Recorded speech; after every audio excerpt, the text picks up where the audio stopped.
सुनने में भले ही एक जैसा लगे, लेकिन सच और सच्चाई में बहुत बड़ा फर्क होता है। सच है, सतलुज फिल्म सिनेमा लवर्स के लिए क्राफ्ट के तौर पर एक शानदार कोशिश है, लेकिन सच्चाई यह है कि फिल्म पूर्ण सत्य के साथ न्याय करने से जरा चूक जाती है। उग्रवाद और चरमपंथ के दौर की कीमत पंजाब की कई नस्लें ऑलरेडी चुका चुकी हैं। सतलुज से उस दौर के चित्रण की जो कोशिश की गई है उसे अधूरा या अर्ध सत्य कहा जाए तो गलत नहीं होगा, और अर्ध सत्य संपूर्ण झूठ से बड़ा गुनाह है। जिन दर्शकों को सतलुज की कहानी के बारे में जानकारी नहीं है, उनकी सहूलियत के लिए सबसे पहले स्क्रिप्ट की हाइलाइट्स को जान लीजिए। फिल्म की कहानी human right activist Jaswant Singh Khalra के इर्द गिर्द बनी हुई है। 1990 का दशक था। पंजाब में चरमपंथ उग्रवाद की धधकती आग का गवाह था। ये वो दौर था जब देश में सबसे समृद्ध राज्य को बर्बादी के रास्ते पे ढकेला जा रहा था। जसवंत सिंह खालरा उस दौर में लापता हुए लोगों और एक्स्ट्रा जुडिशियल किलिंग्स का सच बाहर लाने वाले विसल ब्लोअर थे। जसवंत सिंह खालरा को अपनी जान देकर सच बाहर लाने की कीमत भी चुकानी पड़ी थी। सवाल है कि अगर कहानी सच बताती है तो फिर बवाल क्यों है, फिर तमाशा क्यों है? ऐसा इसलिए क्योंकि सतलुज को एक फिल्म के तौर पर सच से सच्चाई तक पहुंचाने ही नहीं दिया गया। क्यों मैं ये बात कह रहा हूं? पंजाब में उग्रवाद कहां से आया?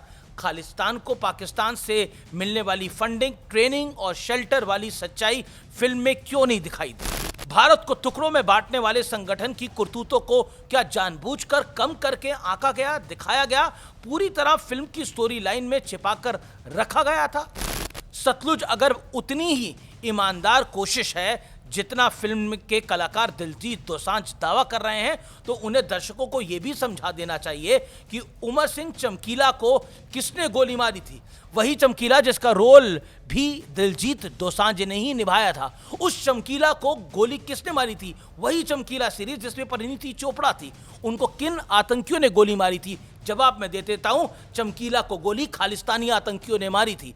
पंजाब को किसने सुलगाया था? खालिस्तानियों ने। पंजाब में विद्रोह के बीज किसने बोए थे? खालिस्तानियों ने। पंजाब में भारत के खिलाफ युद्ध की साजिश किसने रची थी? खालिस्तानियों ने। पंजाब के युवाओं को मौत के मुंह में किसने धकेला था? खालिस्तानियों ने। और यही खालिस्तानी पंजाब ही नहीं पूरे मुल्क के दुश्मन हैं। तो फिर जसवंत सिंह खालरा के सच के साथ खालिस्तान वाली सच्चाई भी सतलुज में क्यों नहीं दिखाई दी? कम से कम दिलजीत ही निर्देशक को बता देते कि अमर सिंह चमकीला को किसने मारा था। उन्हें तो पता ही होगा क्योंकि उनका किरदार निभाया है, फिल्म करी है। देखिए, मैं किसी कलाकार के विरोध में नहीं हूं। सत्य को तथ्य की तरह बताना मेरी जिम्मेदारी है। सतलुज की सच्चाई तो यह भी होनी चाहिए कि उस दौर में पंजाब के जो लोग भारत को मां मानते थे, उनके साथ क्या हुआ था। ना जाने कितने सिख पुलिसकर्मी शहीद कर दिए गए थे। हमारे सिख भाइयों को शहीद कर दिया गया था। ऐसे शहीदों को ना जाने कितने परिवार बेसहारा कर दिए गए थे, ये भी बता देते। 23 जून 1985 को एयर इंडिया की फ्लाइट में बम विस्फोट कर 329 लोगों की हत्या कर दी गई थी। जिम्मेदारी बब्बर खालसा ने ली थी। क्या कहेंगे? 1990 के दशक में ट्रेनों पर हमले कर 125 हिंदुओं को मार दिया गया था। सिनेमाघरों में धमाके हुए थे, बसों में धमाके हुए थे। किसने किए थे? हिंदुओं की जान गई थी। फिल्म में एक तिनके के बराबर भी इसका जिक्र नहीं है। सुनिए मिस्टर बिट्टा को। पिक्चर बनाने वालियां नूं सारी सच्चाई दिखाने की लोड़ सी। अतवाद क्यों आया? 36,000 बेगुनाह का कतलेआम क्यों होया?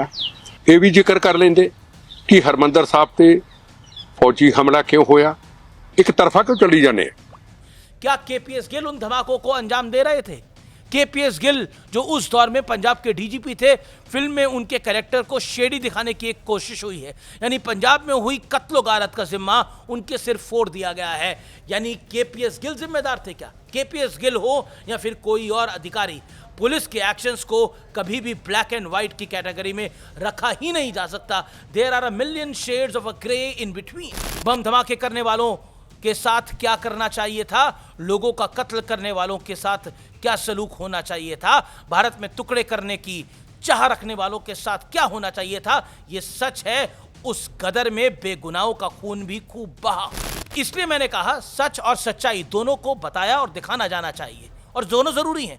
सतलुज देखने वालों को खालरा साहब के जीवन की कहानी तो पता चल जाएगी, लेकिन ये कभी नहीं पता लगेगा कि जरनैल सिंह भिंडरावाला कौन था, क्यों था, किस लिए था, उसे किसने बनाया था, और आज भी उसे मानने वाले और चाहने वाले क्यों और कैसे मिल जाते हैं, यह भी किसी को नहीं पता चलेगा कि भिंडरावाला की तस्वीर आज भी एक बड़े सिख म्यूजियम में शहीद के तौर पर क्यों लगी हुई है। फिल्म में सच बताकर सच्चाई को क्यों छिपाया गया। सतलुज के मेकर्स और लगातार सोशल मीडिया पर वीडियो शेयर करने वाले कलाकार दिलजीत दोसांझ को इस पर भी एक वीडियो बनाकर थोड़ी रोशनी डालनी ही चाहिए, जरूरी है। सत्य अगर अधूरा हो तो वो झूठ से बहुत बड़ा है। और अपनी कोई ओपिनियन बनाने से पहले आप थोड़ा रिसर्च करें, नहीं तो ये सत्य और तथ्य देख लें, क्योंकि सत्य और तथ्य यही है कि पंजाब को सुलगाने का प्रयास हुआ था और उस प्रयास में और उस कत्लो गारत में कई लोग मारे गए।